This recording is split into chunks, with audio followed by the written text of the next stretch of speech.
I'm speaking with Tom Cunnington, who was a veteran from the Burma-Thailand Railway and also a survivor of Japan. Tom, thank you very much for agreeing to do this interview. Could you tell us where you were born and the date, and maybe where you went to school for primary school and high school? Well, I was born in South Fremantle. I was taken to England by my mother when I was only months old, because that was during the First World War, and Dad's already gone away with the Australian Army. And we stayed in England until the war finished. Had linked up with Dad, of course, there, and came back altogether, three of us, after the war, 1919, I think it was, to Bentley, to Welshpool, where we were still living, at least where the family home was still there, when the Second World War came on. Yes. And you were, when the Second World War started, you were already in the army, were you? I was in the regular army. I had not been in it long, a few months, but as you can appreciate, in those days it was a job. The depression was tailing off, but the jobs were still scarce. And I did want the Navy. I fancied the Navy, but the Navy didn't fancy me. Yes. And so I said, well, to hell with the Navy, I'll take the Army, which Dad didn't mind because he'd been in the Army and he was quite pleased. Yes. And the first thing I did when they started recruiting for the AIF was to put in a written application for a secondment. And what was the secondment to? To the AIF. Oh, right, yes. To be seconded to the AIF. Yes. And how did you end up in the heavy artillery? Well, I was in the Coast Artillery, yes. because that was the batteries you see at Fremantle and Rottnest. And I went to Darwin in the Mobile Force, joined the Mobile Force as a reinforcement. And we called it the Mobile Force, but I think it was the early days of the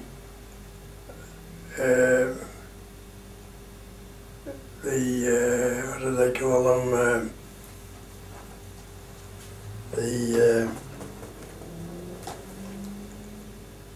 What do they call those army groups that go out and they do everything? Well, composite. They got a name for them. Advance party or reconnaissance group? No, they contain some of everything. They sort of handle everything. It might come to me, I can't. But I think it was early days. Later on we got, there was quite a lot of that went on. Task force. Oh, yes. Task force stuff. Yes. And I do think, in retrospect, that perhaps the powers that be in Australia were thinking in terms of building up a fund of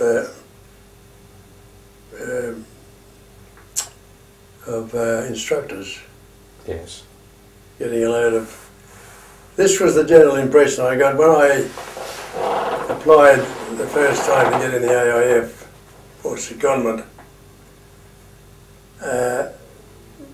Mr. O'Hare, Lieutenant O'Hare, who was the OC at Fremantle Battery at that time, he read it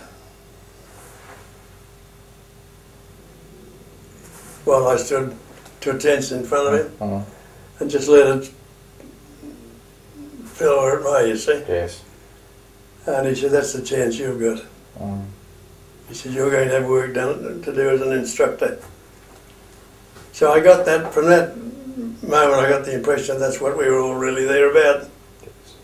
And I think there's quite a lot of the chaps that got in the AIF did get in as always some rank, and For instance, one of the sergeants in Darwin with me,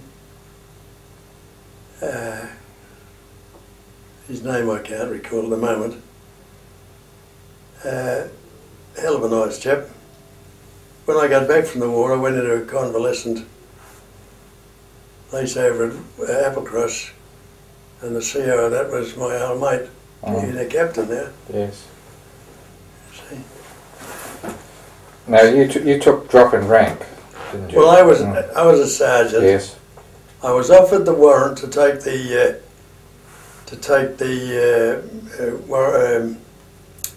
battery sergeant major's job.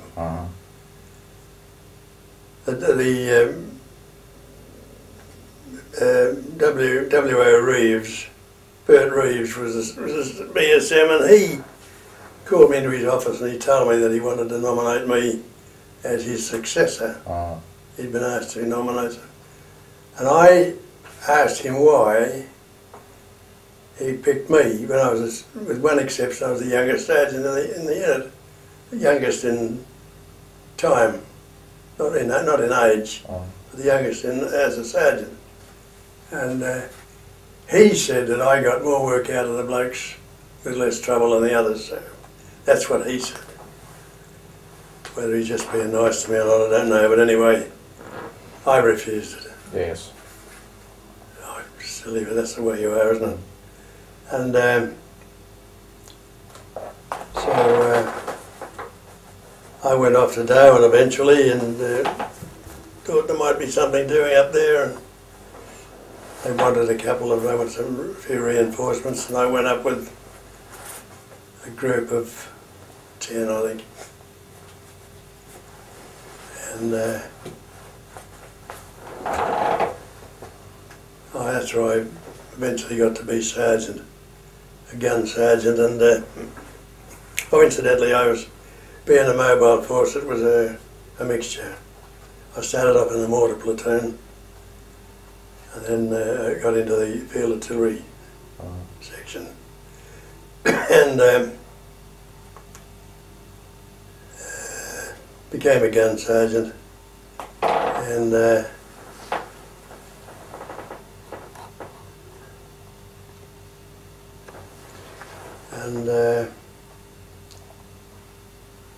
then this opportunity came.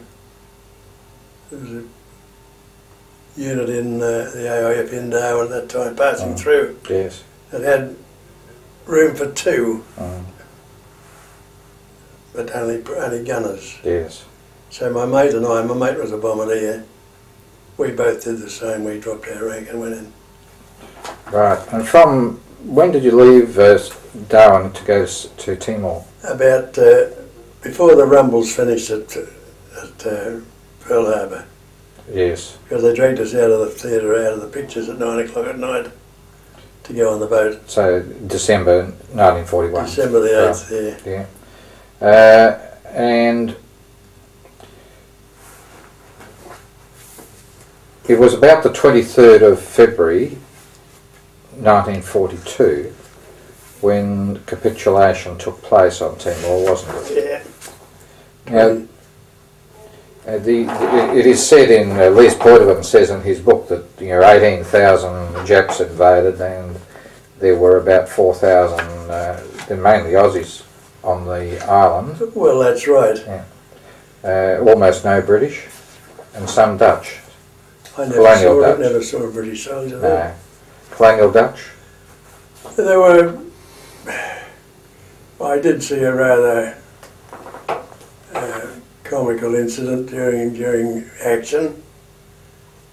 We were in an area that was low hills and flat swampy land between them, and we heard this sharp voice and marching feet, and we lay doggo in the low ground and watched the road, and marching past was the colonel, a Dutch colonel, out in front, and behind us 4 of his troops carrying his big bed.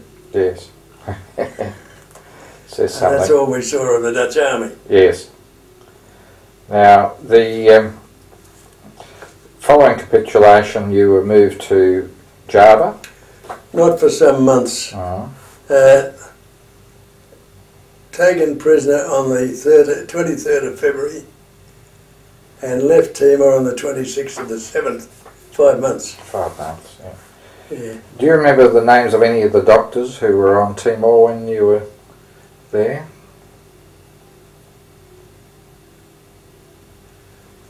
No, I don't actually. If I was to suggest some names, could it help? It might. Dr. Dunkley? I'll use the term doctor instead of their rank. Poitevin, Les Poitevin. Well, I know Poitevin by name anyway. Yes, yeah. And Gillies? Dr. Gillies, I knew him up in Darwin. Yeah, now he was your unit's medical officer, wasn't he? I've got an idea he might have been, yes. Yes, yeah. Now, we've moved back over to Java now, and did you ever have contact with the 2nd, 3rd machine gunners and the 2nd pioneers over there? No. No. How is it that you were moved to Singapore then? Why were you moved to Singapore? From Java. Oh, I see what you mean. As I understood it, they wanted to question the West Australians mainly, the Japanese did, regarding the feasibility of making seaborne landings on the coast along what we call the Scarborough, along that area. Yes. And they got the West Australians, and there just happened to be a few of us there because we'd been in the Permanent Army in the Fremantle Barracks and that together, some of us, and our CO was not a West Australian. When I say the CO, I mean the senior officer and the group of us going on the ship. He was from the eastern states, but he knew nothing, and of course we knew correspondingly less. Yeah. So the Japs gave us up as but when we got to Java, the Kempei Thai had left and gone to Singapore. Yes. So after a bit of a hanging around for a short time in Java,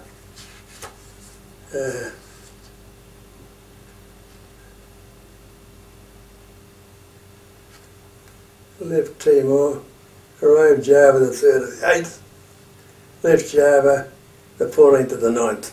Yes. Yeah, about 6 weeks. And so they didn't bring the Kempei Thai didn't come to you. They took the West Australians to the Kempei Thai. They only took a few of us over. They didn't take us all. Yes. I think it was a bit of a blue duck as far as I think they realised they were getting nothing. Yes. And wouldn't get anything. Now, while you were in Singapore, before you went up the line, did you do any other military training at all? Only that little bit that we mentioned before, the hygiene training course. The training for hygiene officers.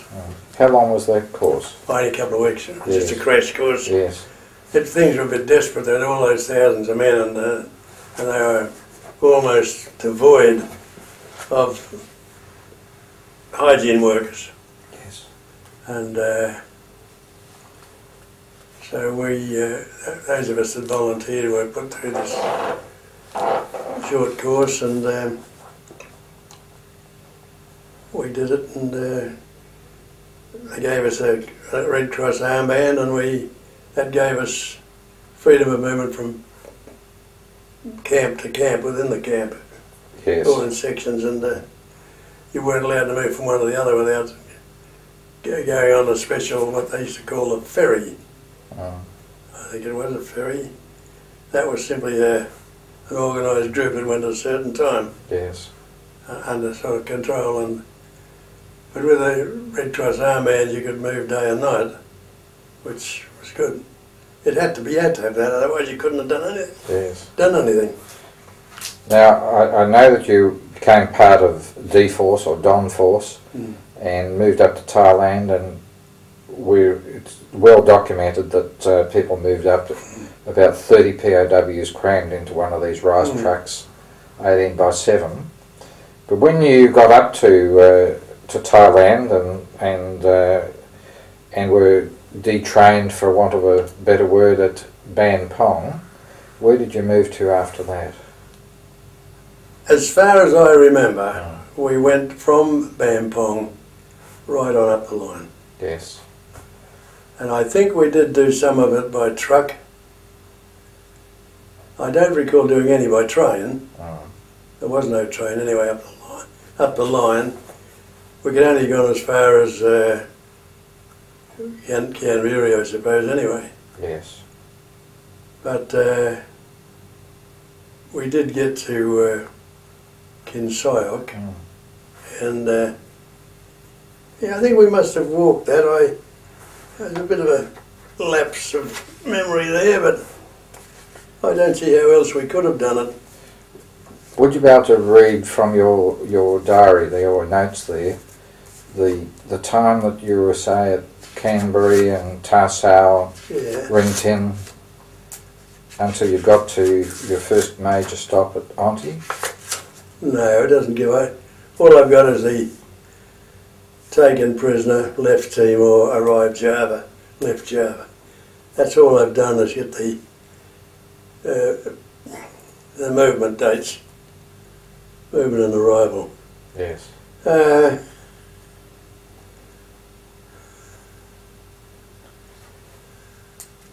Do you remember anything of Kinsayok? Was it a big camp?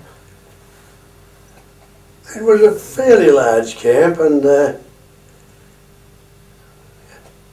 it was a sort of a junction depot. It became a kind of head of line at one stage. I had to go down there from one of the camps with a lot of very sick and get them. I went down by barge with them, and they had to be shipped off to Chung Kai, one of those down on the lower down. Yes. And that's when I became the only one-man drover. I was asked if I would take back a bunch of cattle to distribute, and I wasn't on my own at this stage. There were others with me, but they were, I think they must have been Dutch or something. I don't know what they were. But anyway, we got about half a day away with these cattle, and they got scared, something upset them, and they went bush. Well, that's one thing I wasn't going to do in that bush, get myself lost in there. Those Black Panthers and that around, so we let them go, bugger them. And I did a lot of arm waving and tried out bits of Japanese and bits of Malay English to tell them that they'd all gone pooey, you know. Well, they couldn't do anything about it. As far as getting them back, they couldn't anyway. They accepted it, and I was moved on. Fed and housed and moved on. And eventually I got back to where were they when I got back to them? Must be Auntie was as well. No, I'd left Auntie. That was in. I left Auntie.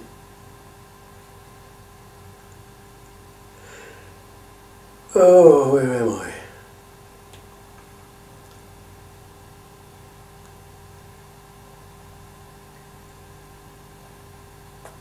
I don't have left. Well, I must have Auntie to Bangang, 30th of the 7th. Yeah. Yeah. When you were at Auntie, I understand you were working with another fellow who was required to do medical work, Charlie Demlow. Charlie Demlow, yes. Yeah. Yes, he was a chemist, I think. He worked for ICI, is it?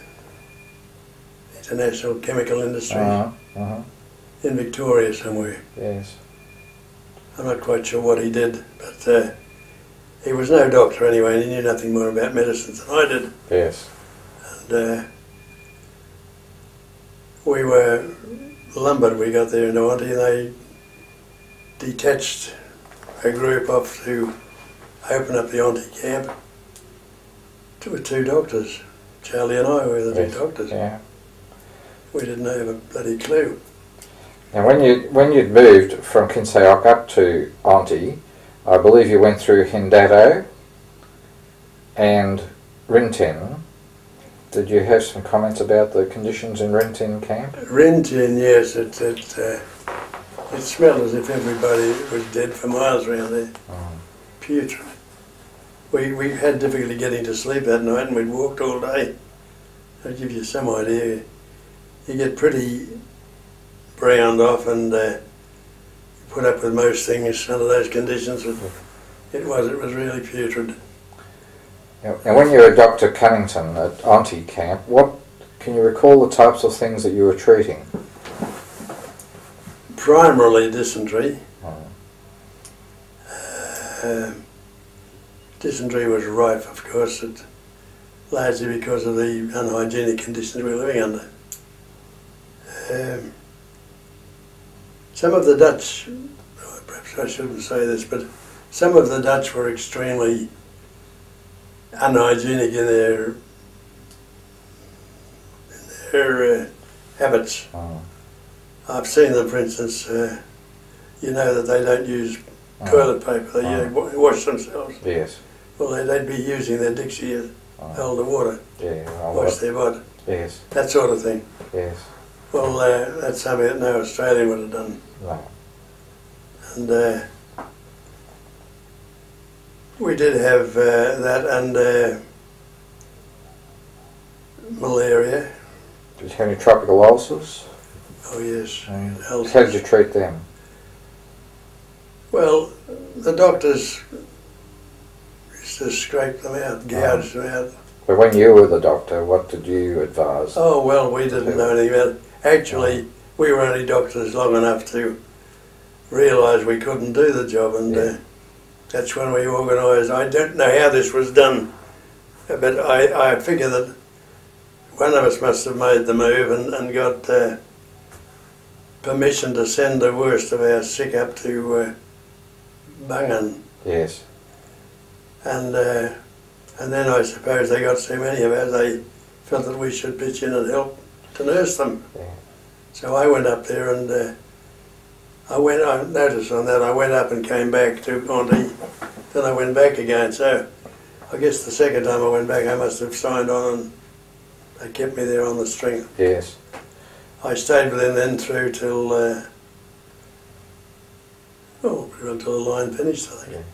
Now I think you told me that on one occasion you and 3 others formed a stretcher bearer team to carry a guy up to Nicky where he had to be operated on. Just tell us how hard it is, how far you actually carried him and how hard it is. Well, I don't know how far, it just seemed a hell of a long way. He was a big man, probably the biggest Dutchman out of Holland, and he was a submariner. So he had to be got up there, and we were sent up with a Jap guard. And we got him up there, we got rid of him, that's the correct term, and eventually turned around and walked back. Yes. Now, the Jap guard got even more tired of the walking than we did, and he had nothing to carry except his rifle, because he gave one of us his rifle to carry on the way back. Yes. Yeah. It rings a bell, doesn't it? Yes.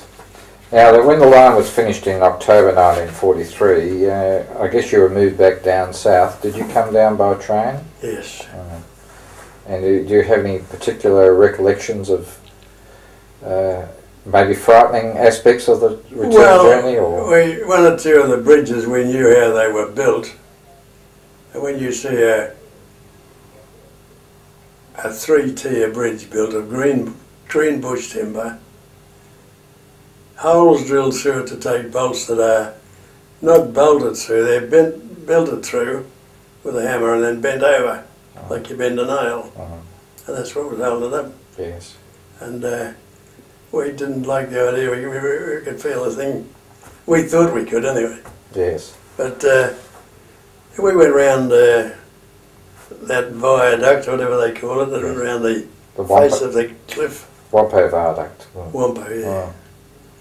And we stood in the door of his rice truck and looked straight down the forest of timber down to the sea, yes. to the river rather. Yes. And in actual fact, I suppose, all things considered, apart from the treatment of the people that did the work, I'd say the Japanese did a damn good job of that, because I think both the English and I think the German, I'm not sure, I think it was the German, had done surveys of that, and they both said it wasn't. It couldn't be done. Couldn't be done. Oh, yeah. Yes. But they did it. They did it within the time. We didn't expect they would work us through the monsoon, but they did. Oh. We worked day and night. We hardly saw the bloody camp. But I mean, the cost was heavy. Yes. Did you ever do hammer and tap? Did you ever do any of the hammer and tap work, or were you? You mean drilling? Yes. No, I worked a little bit on the big one, the big three. conue cutting, is it? Yes. I remember being on that because there was a Korean guy and he sat up halfway up the bank and was throwing pebbles at us all day. Yes. And that's all I remember of that. But I think at about that time I was kept back in camp as a medic. Yes. I don't know whether I actually did much work on that. I think I was probably out there as a medic anyway. Yes. I hadn't quite got used to the idea of being a medic. Now, you came down the line by train, and I think you mentioned that you felt that you'd gone to a camp at Non Pladuk. And then from Non Pladuk you'd gone by train down into back to Singapore. Yeah, it would be Non Pladuk, I guess, that camp. I wouldn't like to bet money on it, but it was a fairly big junction. There were lots of workshops there. Yeah, and it would probably been it. Yeah. Because there we caught the train direct back to Singapore. Yes. When one came along that was ready for us. Was it a more comfortable return journey than the journey up, or was it no different? I don't think so. I think our bones were sticking out more. Yes, yeah, I'm sure. Now, when you were chosen to go to Japan, do you recall anything of the journey up there? The name of the vessel you were on? Yes, the departure date, how long it took? I remember the name of the vessel very well because it was named after one of the Three Musketeers. Pardon me, my voice is croaky. It was named after the youngest of the Three Musketeers, Aramis. I'll just stop. And I think, Tom, you just mentioned the name of the vessel that you got to Japan. Aramis. Was it a comfortable vessel? Well, not where we were. We were all bunked into a hole, sleeping on top of one another sort of thing. But there were a lot of women on, Japanese civilian people, and I remember that the squads of them used to come down the gangway or the ladder stairs and survey us in all our glory down there in a heap during the day. But we were very conscious of the fact that we were below water level, and torpedoes had a bad habit of going into ships, and we didn't have any trouble. We had an escort. There was about 4 ships, I think, all told. There was an oil tanker. There was a well-loaded cargo ship, and there was a small ship, like I don't know whether they got a destroyer or a sloop or something. A smallish warship anyway. Yeah. And we went, sneaked up the Chinese coast and got to Japan without incident. And we arrived at Moji. You had to go in through the inland sea to get to it. And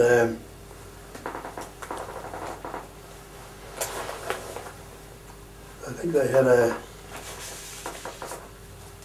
air raid the night we were there. Yes. We were all anxious to get up and see the fireworks and the Japanese screaming their heads off. Everybody wanted to go banjo, go to the toilet. Yeah. Hey, what camps were you in Japan? Just the one, Omuta. And what was your employment? Were you, was that did they do mine work or? Coal mine. It was a mining camp. When I got to Japan, I went to Ian Duncan and I said, look, doctor, I'm sick and tired of seeing my mates dying. I said, I'd like a change from being a medic. So can you get somebody else to do the job? So he said, oh well, he said, if I can find someone I will let you know. Well, whether he tried it on, I don't know, because the next day he said, no, can't get anybody. The blokes like you, they know you, which of course was important to know and depend on someone. Yes. And so I stayed on that, and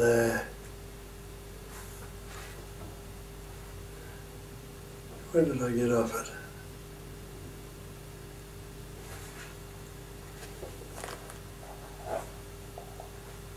I did about half the time I was in Japan as a medic and half working.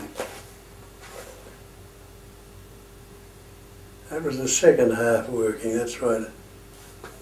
I was 1,500 feet underground when the war finished. Oh.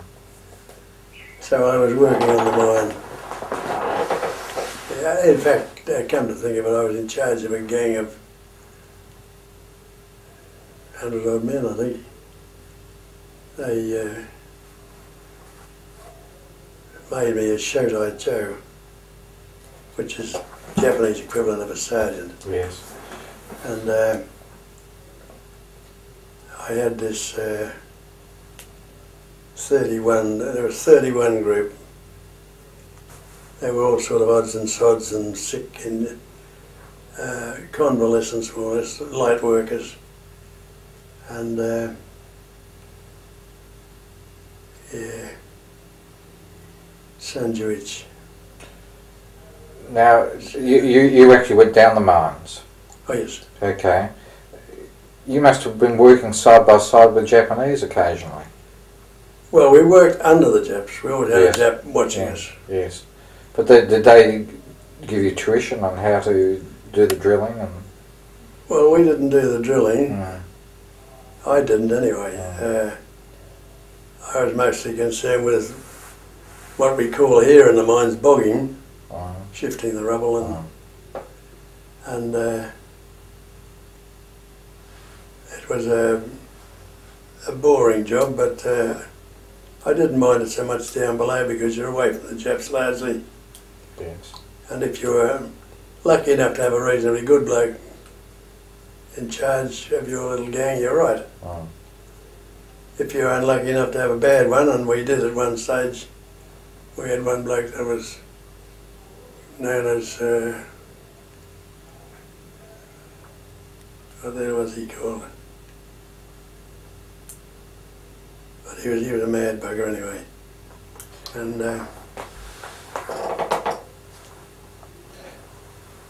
And then somebody told him that I was a doctor, and he suddenly remembered he had a shoulder muscle that was giving him trouble, and wanted to know if I could do something for it. So, oh, no trouble with that.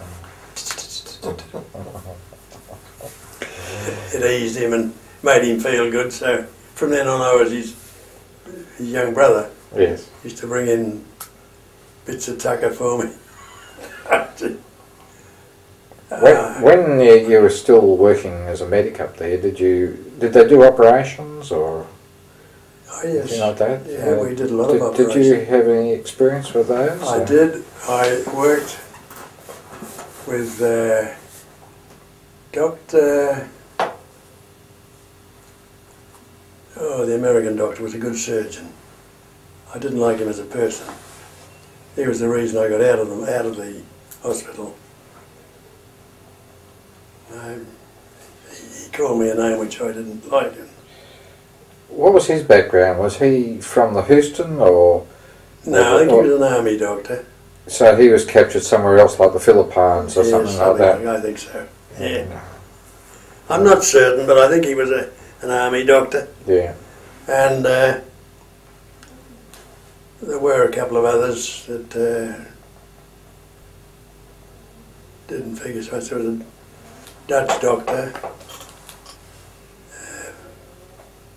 The doctor in charge of the hospital was a Jap, but he spoke German and spoke to the Dutch and that in German. He spoke pretty good English too. But,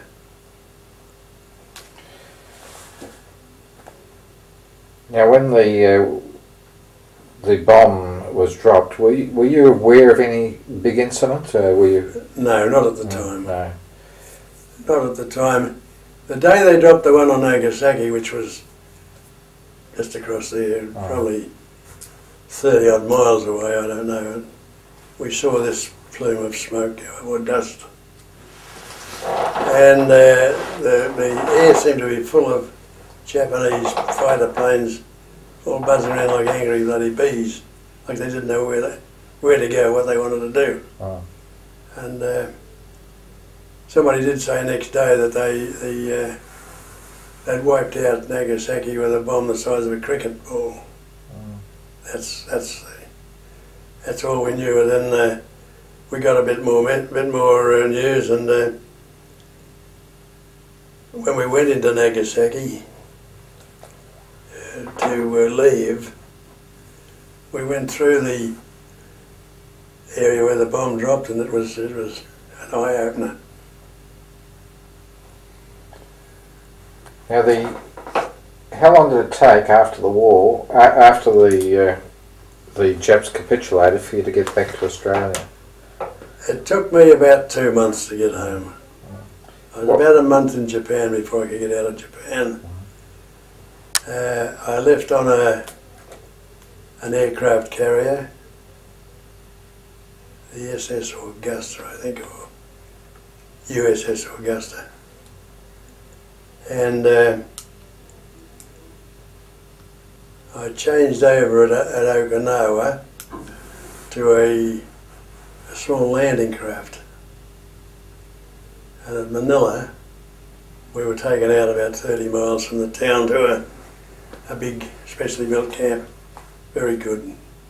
All electric light in the tents and wooden floors built in, and it was a good camp. Well done. And food and an issue of beer every day and all the things. Tobacco, smokes, cigars, all the things we hadn't had, you know. And we had visits from Gracie Fields and people like that singing. Oh.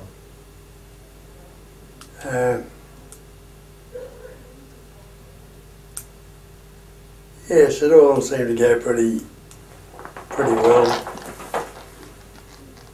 When did you get back to Perth? I get back to Perth on the 15th of August, I think. 15th of August. That's when the war finished, wasn't it? Yes, yes. Well, about 2 months after that. Yeah, October. October. Now, I just noticed on your discharge certificate here, it's some while before you actually took your discharge. Oh, a couple of years. Yeah. Oh. Yes, I was going to stay in, you see, Yes. regular army. And Yeah. But when I couldn't even get a sniff of one bloody stripe, I said, I'm not going to start at the bottom No. again. No. Not at my age, not No. now. So I left.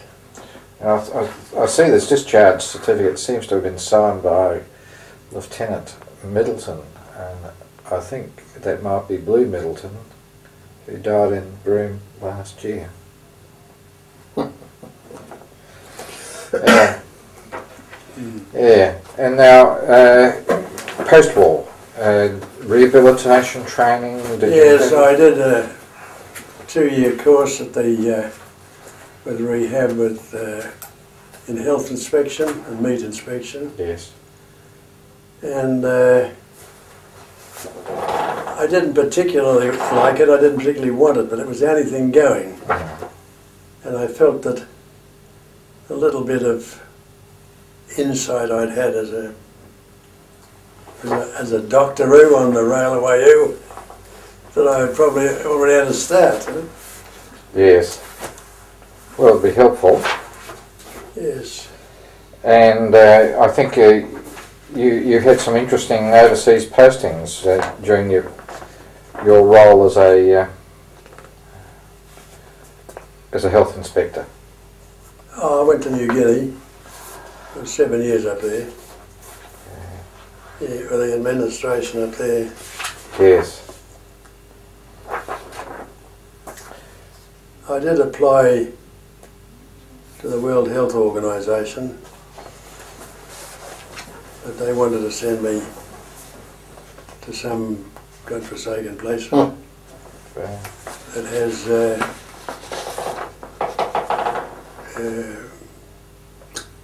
I don't know what you call them, volcanoes. Yes. I said there's enough of those in New Guinea. I wasn't interested. Well, Tom, I think we've covered things pretty well, and we've timed it pretty well. But I wondered if I could just use the camera and take a shot of some of the pages in your notebook. Well, if you can see anything on it. It's fairly faint now, is it? Well, it's... Yeah. But this stuff here is not mine. This was the chap that had it before me. Yes, yes. Do you want to borrow it and take photocopies? I'd be interested to have a look at it, yes. Yeah. Yeah. You wouldn't mind that, would you? No, no.